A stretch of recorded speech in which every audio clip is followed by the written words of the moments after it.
Hello friends, welcome to my YouTube channel. My name is Harjeet Kaur. हम कर रहे थे केमिस्ट्री के ऑब्जेक्टिव क्वेश्चंस। तकरीबन 1.5-2 महीने हो गए मैंने कोई वीडियो नहीं डाली, तो आज से आई ट्राई माई बेस्ट के ये जो केमिस्ट्री ऑब्जेक्टिव क्वेश्चंस की सीरीज़ है इसको मैं कंटिन्यू कर पाऊँ, राइट। तो इसके अंदर हमारा जो टॉपिक चल रहा था वो था रेडियो एक्टिविटी। रेडियो एक्टिविटी से रिलेटेड पहले के 20 क्वेश्चंस हम ऑलरेडी डिस्कस कर चुके हैं। तो आज हम शुरू करेंगे क्वेश्चन नंबर 21 से। तो क्वेश्चन नंबर 21 है, energy produced in nuclear reaction is given by Einstein's law. तो आइंस्टाइन्स इक्वेशन क्या है? E is equals to mc square, right. तो इक्वेशन भी इंपॉर्टेंट है। नेक्स्ट है, in atomic reactors graphite is used as. Atomic reactors के अंदर graphite को हम यूज करते हैं as a moderator. As a moderator graphite को क्यों यूज किया जाता है? क्योंकि ग्रेफाइट जो है वो क्या करता है, वो एटॉमिक रिएक्शन के अंदर न्यूट्रॉन्स की स्पीड को स्लो डाउन करता है। एटॉमिक रिएक्शन के अंदर जो न्यूट्रॉन्स होते हैं तो न्यूट्रॉन्स की स्पीड को क्या करता है? स्लो डाउन करता है। न्यूट्रॉन्स की स्पीड को स्लो डाउन करता है, इसीलिए ग्रेफाइट को यूज किया जाता है as a moderator in atomic reactors. Next है, in treatment of cancer which of the following is used. Cancer के ट्रीटमेंट के लिए यूज किया जाता है कोबाल्ट 60। तो आंसर आ जाएगा ऑप्शन सी। नेक्स्ट है, in nuclear reactor chain reaction is controlled by introducing. Nuclear reactor के अंदर चेन रिएक्शन को हम कैसे कंट्रोल करते हैं? बाय इंट्रोड्यूसिंग कैडमियम रॉड और you can say boron rod. Boron rod को भी यूज किया जाता है चेन रिएक्शन को कंट्रोल करने के लिए और कैडमियम रॉड्स को भी यूज किया जाता है। अब ये जो है कैडमियम रॉड्स होगी, बोरॉन रॉड्स होगी, इनको क्या बोलते हैं? Control rods. कंट्रोल रॉड्स क्यों बोलते हैं? क्योंकि ये जो न्यूट्रॉन्स होते हैं, न्यूट्रॉन्स को ये अब्सॉर्ब कर लेती है। ये जो कैडमियम रॉड्स है या बोरॉन रॉड्स है, ये क्या करती है? ये न्यूट्रॉन्स को अब्सॉर्ब कर लेती है और इसीलिए इनको क्या बोलते हैं? कैडमियम या बोरॉन रॉड्स को और क्या बोला जाता है? As a moderator, right. ये एज ए मॉडरेटर भी काम करती है न्यूक्लियर रिएक्टर के अंदर। नेक्स्ट है, the isotope used for dating archaeological finding is. Archaeological finding जो हमारे पुराने फॉसिल्स वगैरह होते हैं उनकी एज पता करनी होती है, तो उसके लिए हम कौन सी टेक्निक यूज करते हैं, कौन से आइसोटोप्स यूज करते हैं? तो उसके लिए यूज किए जाते हैं कार्बन के आइसोटोप्स, जिसको बोलते हैं रेडियो कार्बन डेटिंग भी बोला जाता है। तो आंसर आ जाएगा ऑप्शन सी। नेक्स्ट है, the penetrating power of alpha beta and gamma radiations in decreasing order. Decreasing order में हमने बताना है। तो सबसे जो कम पेनिट्रेटिंग पावर होती है वो होती है अल्फा की, राइट। अल्फा की सबसे कम पेनिट्रेटिंग पावर होती है, बिल्कुल ही लो पेनिट्रेटिंग पावर होती है। फिर दूसरे नंबर पे आ जाती है बीटा और तीसरे नंबर पे आ जाती है गामा रेडिएशंस। तो अब ये इसकी सबसे कम होती है, इसकी फिर थोड़ी सी उससे ज्यादा होती है और गामा रेज की सबसे ज्यादा होती है penetrating power, high penetrating power होती है। तो हमने इनको लगाना है डिक्रीजिंग ऑर्डर में। तो सबसे पहले फिर गामा रेज आ जाएगी, then beta, then alpha radiations. Next है, match the following radioactive series. सबसे पहले कौन सी आ जाती है? 4n। 4n कौन सी सीरीज है? ये आ जाएगी थोरियम सीरीज। नेक्स्ट है 4n+1। 4n+1 ये नेपटूनियन सीरीज है। देन है 4n+2, ये यूरेनियम सीरीज है और 4n+3 आ जाती है एक्टिनियम सीरीज। नेक्स्ट है, the heaviest naturally occurring elements is. Heaviest naturally occurring element कौन सा है? तो वो है यूरेनियम। यूरेनियम का एटॉमिक नंबर कितना है? यूरेनियम का एटॉमिक नंबर है 92, राइट। तो heaviest naturally occurring element uranium. Lightest कौन सा होगा? तो ऑब्वियस सी बात है हाइड्रोजन, राइट। लाइटेस्ट कौन सा होगा? हाइड्रोजन। हाइड्रोजन का एटॉमिक नंबर कितना है? 1।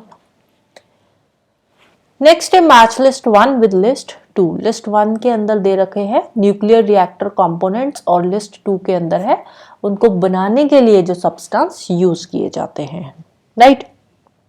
तो सबसे पहले मॉडरेटर, एज ए मॉडरेटर हमने देखा था, पहले क्वेश्चन था, I think second third question ही था, तो उसमें हमने पढ़ा था मॉडरेटर, न्यूक्लियर रिएक्टर के अंदर मॉडरेटर के लिए कौन सी यूज करी जाती है, ग्रेफाइट रॉड्स यूज करी जाती है एज ए मॉडरेटर।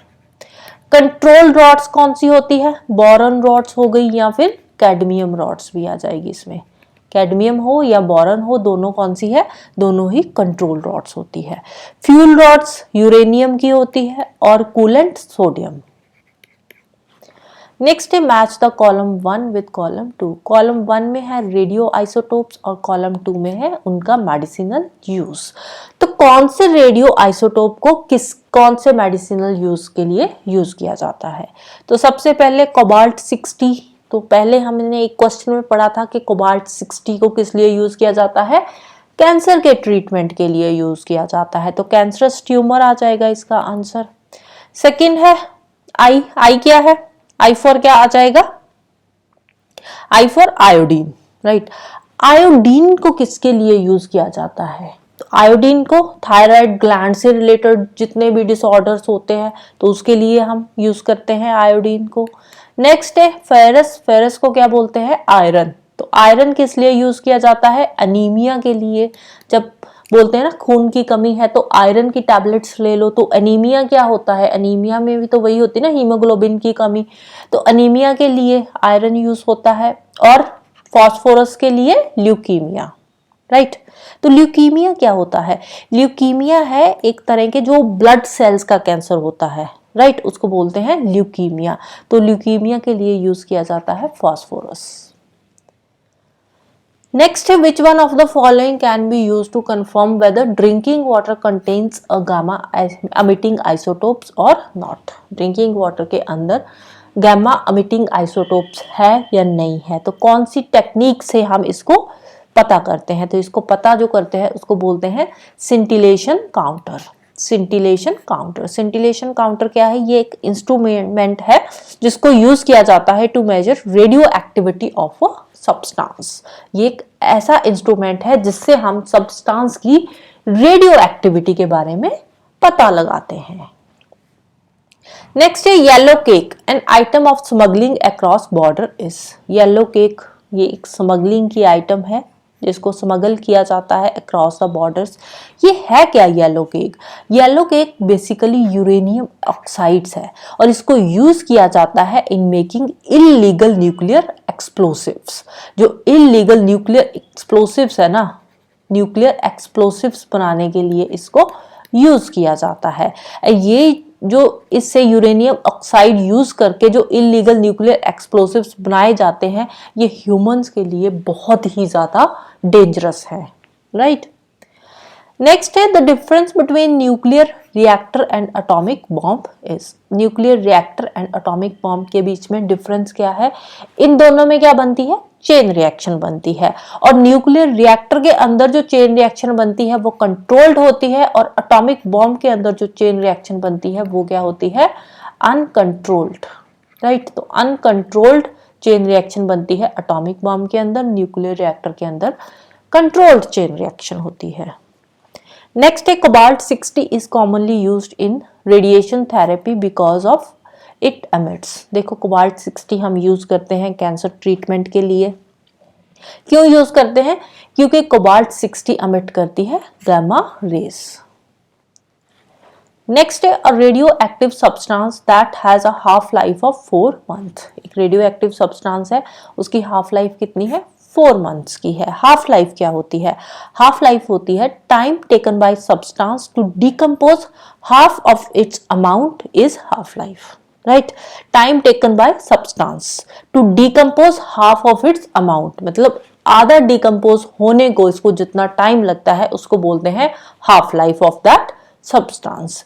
तो 3/4 उसकी जो है 3/4 of the substance would decay in. तो 3/4 सब्सटेंस कितने टाइम में डिके होगा, तो ये डिके होगा 8 मंथ्स के अंदर, राइट। नेक्स्ट है which one of the following is not radio active. तो इन चारों में से जो जिरकोनियम है, जिरकोनियम रेडियो एक्टिव नहीं है, राइट। अब हमने बोला यहाँ पे क्या है, इज नॉट रेडियो एक्टिव। तो रेडियो एक्टिव कौन से होते हैं? रेडियो एक्टिव वो सब्सटेंस होते हैं जो स्पॉन्टेनियसली रेडिएशंस अमिट करते रहते हैं। स्पॉन्टेनियसली रेडिएशंस क्यों अमिट कर रहे हैं? क्योंकि उनका जो एलिमेंट्स का बिहेवियर है वो बहुत ही अनस्टेबल बिहेवियर है, राइट। तो इसीलिए वो क्या करते हैं, रेडिएशंस अमिट करते रहते हैं। तो इनको बोलते हैं नॉट रेडियो एक्टिव सब्सटेंसेस या नॉन रेडियो एक्टिव सब्सटेंसेस भी इनको बोला जाता है। तो यूजुअली जो नॉन रेडियो एक्टिव सब्सटेंसेस होते हैं या वो सब्सटेंस जो रेडियो एक्टिव नहीं होते हैं, वो कौन से एटॉमिक नंबर से स्टार्ट होते हैं? वो मोस्टली वो स्टार्ट होते हैं एटॉमिक नंबर 80 से, राइट। तो मोस्टली वो 80 एटॉमिक नंबर से स्टार्ट होते हैं। और जिरकोनियम का एटॉमिक नंबर कितना है? जिरकोनियम का एटॉमिक नंबर है 40। तो इसीलिए जो जिरकोनियम है ये रेडियो एक्टिव नहीं है। एस्टेनाइन की बात करें, एस्टेनाइन जो है ये रेडियो एक्टिव सब्सटेंस है। इसका एटॉमिक नंबर कितना है? तो इसका एटॉमिक नंबर है 85। फ्रेंचियम, इसका एटॉमिक नंबर कितना है? 87। ट्रिटियम का एटॉमिक नंबर कितना है? ट्रिटियम का तो एटॉमिक नंबर 1 ही है। ट्रिटियम क्या है? ट्रिटियम हाइड्रोजन का आइसोटोप है, राइट। ट्रिटियम क्या है? हाइड्रोजन का ही एक आइसोटोप है। अब हाइड्रोजन का एटॉमिक नंबर 1 है, ट्रिटियम का भी एटॉमिक नंबर 1 है।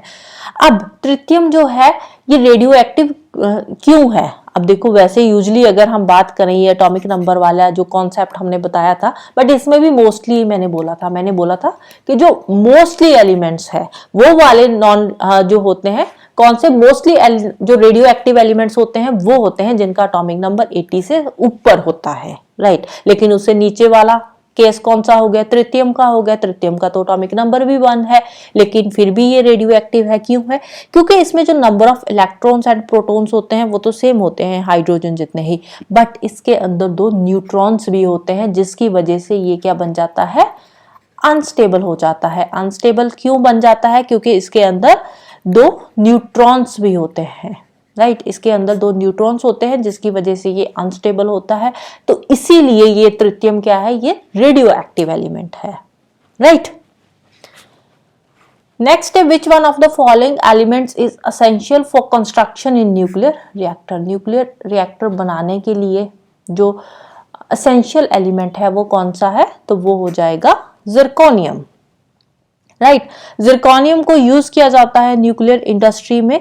किस लिए यूज किया जाता है जिरकोनियम को? हमने देखा था zirconium as a moderator use होता है। तो जिरकोनियम यूज किया जाता है जो फ्यूल रॉड्स बनाई जाती है। तो फ्यूल रॉड्स का जो आउटर लेयर होती है, फ्यूल रॉड्स की जो आउटर लेयर होती है, तो आउटर लेयर किस चीज की बनती है? आउटर लेयर बनती है जिरकोनियम की, राइट। आउटर लेयर किसकी बनती है? जिरकोनियम की, फ्यूल रॉड्स की, राइट।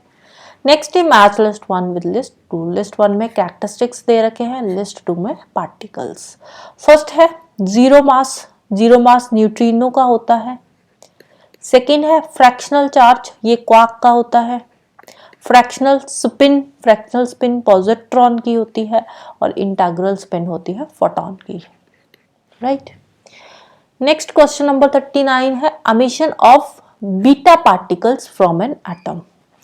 जब बीटा पार्टिकल्स अमिट होते हैं तो उससे क्या होता है? एटम के अंदर जो नंबर ऑफ प्रोटॉन्स है वो इंक्रीज हो जाते हैं, राइट। तो आंसर आ जाएगा option A, right. So that's all for today.